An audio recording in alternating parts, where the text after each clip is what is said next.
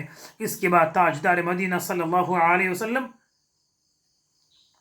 نے ان کے گھر، حضرت علقمہ کے گھر آئے، اپنے معصوم ہاتھوں سے انہیں غسل دیا، کفن پہنایا اور نماز جنازہ پڑھ کر قبرستان تشریف لے کے گئے رضی اللہ تعالی عنہ۔